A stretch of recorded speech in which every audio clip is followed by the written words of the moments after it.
Hey everyone, and Pebble 2.0 is now officially available for Android. So that's a pretty big deal for all of us that follow Pebble News and have been watching as our friends who are running iOS devices, iPhones or iPads or whatever, receive the latest Pebble update, like I said, version 2.0.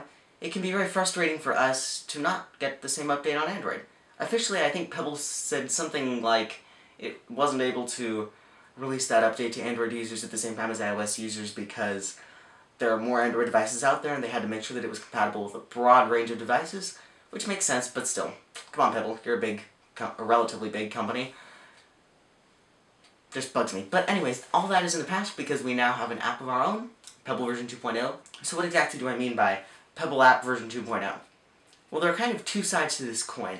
On the one hand, there's the updated firmware version 2.0, which you can install from the official Pebble App version 2.0. And this firmware basically gives the developers a lot more options. But as for the end user, it just means that our Pebbles can be compatible with the latest watch apps that mandate 2.0 firmware on the Pebble.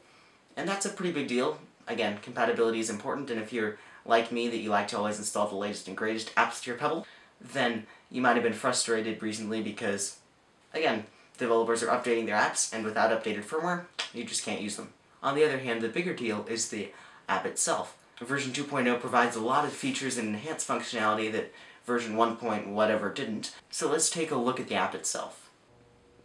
As you can see, this app looks completely different than the last version. If we look at the settings, we can see that this is pretty much all that the last app had. Bluetooth notifications, music, usage logs, developer options, then the license and the version number. That's pretty much all that the last app had, but this app gives us much more options and much more features. If you look into this, this is the Get Apps menu, and as you can see, we've got apps to choose from. Oh, and wow, there are a lot of apps here. It looks a bit like the Google Play Store, actually, or the iOS App Store, with the favorites up here, and then you can select a different category down below. Again, you can just scroll here or search, and yeah, there are a ton of apps, so I won't even try to address any of them in this video, but know that this is a great app aggregator and pretty much the only place you'll ever have to look to purchase your Pebble apps. And that's very good. Again, no more needing to hunt endlessly around on the Google Play Store to find what you need, or download offline some obsolete mirror. It's all right here, everything you need. And the same goes for watch faces. If we look in here, once it loads, you can see that this is pretty much just the same as the last time we looked at the apps, only this is for watch faces. So yeah, again, a great place to see all of the watch faces that the Pebble community has developed, and if you're into developing, then this is a great place to upload your own watch faces. But where the new app really shines is this My Pebble screen. Now, as you can see, this is where each app that we've installed is located, and this locker down below is used for extra apps, because one of the biggest problems with Pebble, one of the biggest things that bugs me personally and a lot of other people, is that you're only allowed to have 8 apps on the Pebble Watch at any given time. Now, the internal storage space is about 2 megabytes, I believe, and so that's kind of understandable. Again, they've made it very light, very minimal, and very inexpensive. Relatively inexpensive, I guess. And that shows when we go to try to, again, get a lot of apps. At first, that might seem like a very high threshold, but once you really look on the store, you'll see a ton of different apps. Everything from games to security to just cool little neat gadgets. Plus watch faces count on this list, unfortunately. So yeah, as you can see, some of the ones that I've got installed, utilities like a timer, a music metronome, a battery life for the Pebble itself, a couple of things to connect, a Flappy Bird's port. It's really very interesting. This locker is a good place to put apps that you've either purchased or just downloaded, and you can quickly transfer them into your Pebble from here. As you can see, if I click on this, it'll just show me that my Pebble is full, and so I can't install this app. But if I, let's say, decide to uninstall Flappy Birds, because Flappy Birds is dead, I'll unload it, and then it'll now show, I don't know if you can read this fine print, but it says 7 out of 8 slots used. So now I have the option to upload a different app. But I like Flappy Birds, or Tiny Bird as they are calling it. Now I can click load, and that'll simply upload it to Pebble, and my watch just vibrated here.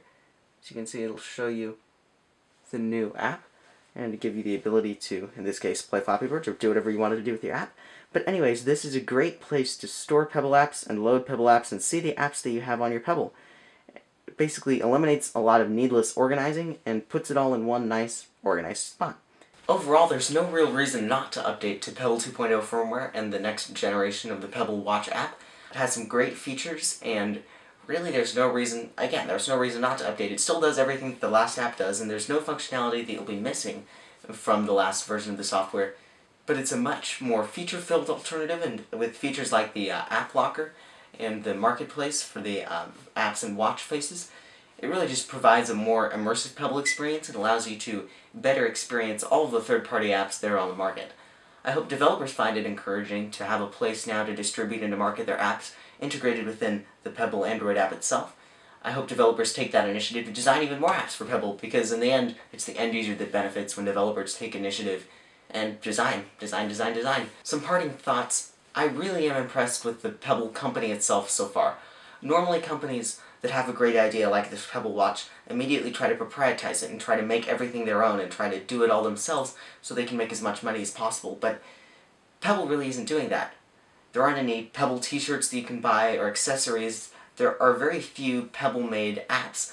Really, Pebble has just provided a stellar product and just left it open to the developers to develop and port and do whatever they want to do with it.